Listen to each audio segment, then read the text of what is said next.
Assalamualaikum warahmatullahi wabarakatuh. Hai, nama saya Novia Sri Handayani dari Fakultas Ilmu Kesehatan D3 Kebidanan Universitas Muhammadiyah Tasikmalaya. Di sini saya akan menjelaskan perubahan fisiologi dan psikologi persalinan pada ibu hamil dan bayi baru lahir. Terdapat kala 1, kala 2, kala 3, dan kala 4. Di sini ada kala 1 untuk fisiologi pada ibu hamil, yaitu uterus. Saat mulai persalinan, jaringan dari miometrium berkontraksi dan berelaksasi seperti otot pada umumnya. Pada saat otot retraksi, ia tidak akan kembali ke ukuran semula, tapi berubah ke ukuran yang lebih pendek secara progresif. Akhir kehamilan normal berubah-ubah dari beberapa menjadi 3 cm. Dengan dimulainya persalinan, panjang serviks berkurang secara teratur sampai menjadi pendek. Hanya beberapa Serviks yang sampai tipis ini disebut dengan menipis penuh. Yang kedua, dilatasi. Nah, dilatasi setelah serviks dalam kondisi menipis penuh, maka berikutnya adalah pembukaan. Serviks membuka disebabkan daya tarikan otot uterus ke atas secara terus-menerus. Saat uterus berkontraksi, dilatasi dan diameter serviks dapat diketahui melalui pemeriksaan intravaginal. Proses ini terbagi menjadi 2 fase, yaitu fase laten dan fase aktif. Nah, fase laten berlangsung selama kurang lebih 8 jam. Pembukaan terjadi sangat lambat seperti mencapai diameter 3 cm. Untuk yang kedua, fase aktif. Nah, dibagi menjadi 3 fase, yaitu fase akselerasi, fase dilatasi maksimal, yang ketiga fase deselerasi. Ketiga ada ketuban.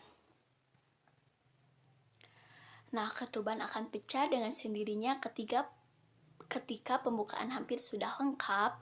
Tidak jarang ketuban harus dipecahkan ketika pembukaan sudah lengkap bila ketuban sudah pecah sebelum pembukaan 5 cm disebut ketuban pecah dini atau KPD. Selanjutnya tekanan darah, metabolisme. Nah, di dalam metabolisme juga selama persalinan metabolisme, karbohidrat baik aerob maupun anaerob meningkat dengan kecepatan tetap. Peningkatan ini terutama diakibatkan oleh kecemasan dan aktivitas otot rangka. Juga peningkatan aktivitas metabolisme dari peningkatan suhu tubuh, denyut nadi, pernapasan, curah jantung, dan cairan yang hilang. Selanjutnya suhu tubuh, detak jantung, selanjutnya pernapasan. Nah, di dalam pernapasan, sedikit peningkatan frekuensi pernapasan dianggap normal selama persalinan. Hal tersebut mencerminkan peningkatan metabolisme meskipun sulit untuk diperoleh temuan yang akurat mengenai frekuensi pernapasan karena sangat dipengaruhi oleh rasa senang, nyeri, rasa takut, dan penggunaan teknik pernapasan. Dan juga hiperventilasi yang memanjang adalah temuan abnormal dan dapat menyebabkan akalosis. Amati pernapasan pasien dan bantu ia mengendalikannya untuk menghindari hiperventilasi berkelanjutan yang ditandai oleh rasa kesemutan pada ekstremitas dan perasangan pusing.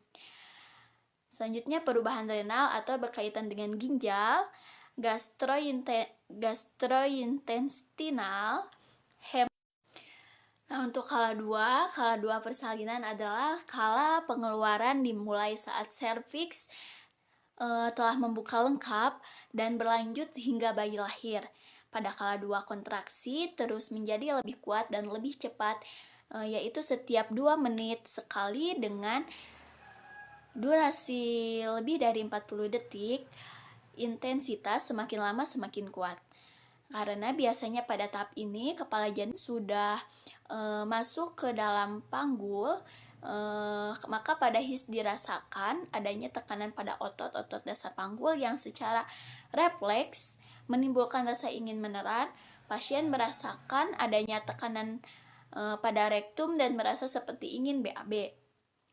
Perubahan fisiologis pada kala 2 yaitu ada serviks, uterus, vagina, pergeseran organ dan panggu, dasar ekspulasi janin, lalu sistem kardiovaskuler, respirasi, pengaturan suhu, lalu urinaria, lalu muskuloskeletal, saluran cerna, lalu sistem. Nah, untuk kala 3 dimulai segera setelah bayi lahir sampai lainnya. Plasenta yang berlangsung tidak lebih dari 30 menit. Setelah bayi lahir, uterus teraba keras dengan fundus uteri agak di atas pusat. Beberapa menit kemudian uterus berkontraksi lagi untuk melepaskan plasenta dari dindingnya. Biasanya plasenta lepas dari 6-15 menit setelah bayi lahir dan keluar spontan atau dengan tekanan pada fundus uteri. Pengeluaran plasenta disertai dengan pengeluaran darah. Nah, menurut Sodah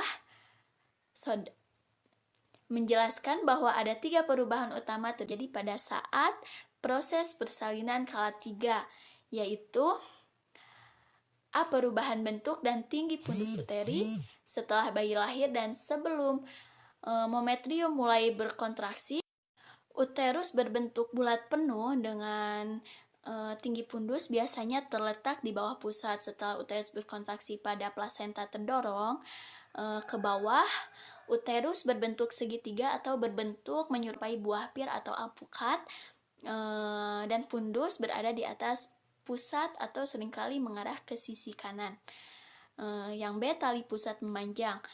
Nah, tali pusat terlihat menjalur keluar melalui pulpa atau tanda Afel. Yang C, semburan darah mendadak dan singkat. Darah yang terkumpul di belakang plasenta akan membantu mendorong plasenta keluar dan dibantu oleh gaya gravitasi. Apabila kumpulan darah atau retroplacental falling dalam ruang di antaranya dinding uterus dan permukaan dalam plasenta melebihi kapasitas tampungnya, maka darah akan tersembur keluar dari tepi plasenta yang terlepas. Untuk kala 4, dalam janin pertama setelah persalinan merupakan saat yang paling kritis bagi pasien dan bayinya. Tubuh pasien melakukan adaptasi yang luar biasa setelah kelahiran bayinya agar kondisi tubuh kembali stabil, sedangkan bayi melakukan adaptasi terhadap perubahan lingkungan hidupnya di luar uterus. Kematian ibu terbanyak terjadi pada kala ini, pada kala 4. Oleh karena itu, bidan tidak boleh meninggalkan pasien dan bayi sendirian. Nah, untuk kala 4 ada tanda vital, gemetar, sistem gastrointestinal, sistem renal, sistem kardiovaskular, serviks, perineum, pulpa dan vagina, dan lalu pengeluaran ASI. Perubahan psikologi persalinan. Nah, banyak wanita normal yang bisa merasakan kegembiraan dan kegairahan di saat-saat merasakan kesakitan pertama menjelang kelahirannya bayinya. Perasaan positif ini berupa kelegaan hati, seolah-olah pada saat itulah benar-benar terjadi suatu realitas kewanitaan. Sejatinya itu munculnya rasa bangga melahirkan anaknya, khususnya rasa lega itu berlangsung ketika proses persalinan dimulai. Keadaan yang belum pasti, ibu kini benar-benar akan mengalami kejadian yang konkret. Fenomena perubahan psikologis yang menyertai proses penulisan bermacam-macam. Adapun menurut Marvelans 1986 dan Dixon L 2013, yakni kala 1 fase laten. Pada awal persalinan, kadang pasien belum cukup yakin bahwa ia benar-benar melahirkan meskipun tanda persalinan sudah cukup jelas. Pada tahap ini, penting bagi orang terdekat dan bidan untuk meyakinkan dan memberikan support mental terhadap kemajuan perkembangan persalinan. Yang kedua, kala 1 fase aktif. Sebagian besar pasien akan mengalami penurunan stamina dan sudah tidak mampu lagi untuk turun dari tempat tidur, terutama pada pripara. Pada fase ini pasien sangat tidak suka jika tidak diajak bicara, diberi nasihat mengenai apa yang seharusnya ia lakukan. Hal yang paling tepat untuk dilakukan memberikan pasien mengatasi keadaannya sendiri namun tidak meninggalkannya. Pada beberapa kasus akan sangat membantu jika suami berada di sisi sambil membisikkan doa di telinganya. Berikut perubahan psikologis bersalin kelas 1 yaitu perasaan tidak enak, yang kedua takut dan ragu akan persalinan yang akan dihadapi, yang ketiga sering memikirkan apakah persalinan berjalan normal, lalu yang keempat menganggap persalinan sebagai percobaan. Selanjutnya, apakah penolong persalinan dapat sabar dan bijaksana dalam menolongnya. Kemudian apakah bayinya normal apa tidak, lalu apakah sanggup ia merawat bayinya, kemudian ibu merasa cemas. Untuk kala 2, menurut Sudka 2013 mengungkapkan bahwa perubahan emosional atau psikologi dari ibu bersalin pada kala ini atau pada kala 2 ini semakin terlihat diantaranya yaitu emotional distress, yang kedua nyeri menurunkan kemampuan mengendalikan emosi dan cepat marah, yang ketiga lemah, yang keempat takut, yang terakhir kultur atau respon terhadap nyeri, posisi pilihan kerabat yang mendampingi perbedaan kultur juga harus diperhatikan. Kala 3 dan 4, sesaat setelah bayi lahir hingga 2 jam persalinan, perubahan-perubahan psikologis ibu juga masih sangat terlihat karena kehadiran buah hati baru dalam hidupnya. Adapun perubahan psikologis ibu bersalin yang tampak pada kala 3 dan 4 ini adalah sebagai berikut. Yang satu, bahagia karena saat-saat yang telah lama ditunggu akhirnya datang juga, yaitu kelahiran bayinya, dan ia merasa bahagia karena adanya bayi dan dia merasa wanita yang sempurna. Untuk yang kedua, cemas atau takut cemas. Kalau terjadi bahaya atas dirinya saat persalinan karena persalinan dianggap sebagai suatu keadaan antara hidup dan mati, lalu dia tidak dapat memenuhi kebutuhan anaknya. Evaluasi kondisi bayi baru lahir. Skor AVGAR adalah suatu metode yang dipakai untuk memeriksa keadaan bayi yang baru lahir.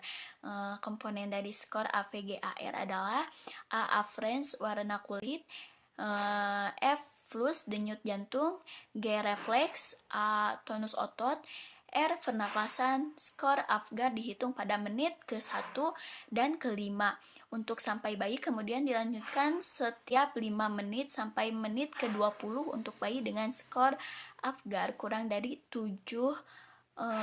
Tanda-tanda klinis depresi neonatal seperti cyanosis atau muka pucat, stimulus taktil, hipotonus, dan apnea atau respirasi yang terganggu. Nah, di sini ada cara penilaian skor AVGAR. Bisa dilihat penilaian skor AVGAR dilakukan dengan cara memeriksa warna kulit, denyut jantung, kemudian refleks terhadap stimulus taktil, lalu tonus otot, kemudian respiration atau pernafasan. Tindakan pencegahan terhadap bayi baru lahir. Nah, 4 pemeriksaan penting ketika bayi lahir dimaksudkan untuk menilai kemampuan bayi baru lahir ketika menyesuaikan diri dengan lingkungan baru, tepat kehidupan di luar kandungan. Yang ke-1, tes Apgar. Terdapat 5 hal yang harus diperiksa, yaitu aktiviti denyut otot, gerakan bayi, pernapasan, lalu warna kulit, kemudian detak jantung per menit. Untuk yang kedua, timbang badan. Nah, berat badan normal bayi ketika lahir berkisar antara 2,5 kg. Bila kurang dari itu, digolongkan sebagai bayi dengan berat badan lahir rendah atau BBLR. Untuk yang ketiga, panjang badan. Nah, panjang badan juga merupakan salah satu indikator untuk melihat apakah tumbuh kembang fisik bayi berjalan normal atau tidak. Nah, panjang badan bayi saat dilahirkan normalnya antara 48 hingga 52 cm. Yang keempat, lingkar kepala. Pengukuran lingkar kepala secara tidak langsung dapat menjadi petunjuk besar kecilnya otak yang terdapat di dalamnya. Hal ini berkaitan karena erat dengan tingkat kemampuan otak tersebut. Lingkar kepala bayi baru lahir umumnya 31 sampai 36 cm, yaitu untuk perempuan. Nah, dan 32 sampai 38 cm itu untuk laki-laki. Terima kasih, semoga bermanfaat dan bisa dimengerti. Wassalamualaikum warahmatullahi wabarakatuh.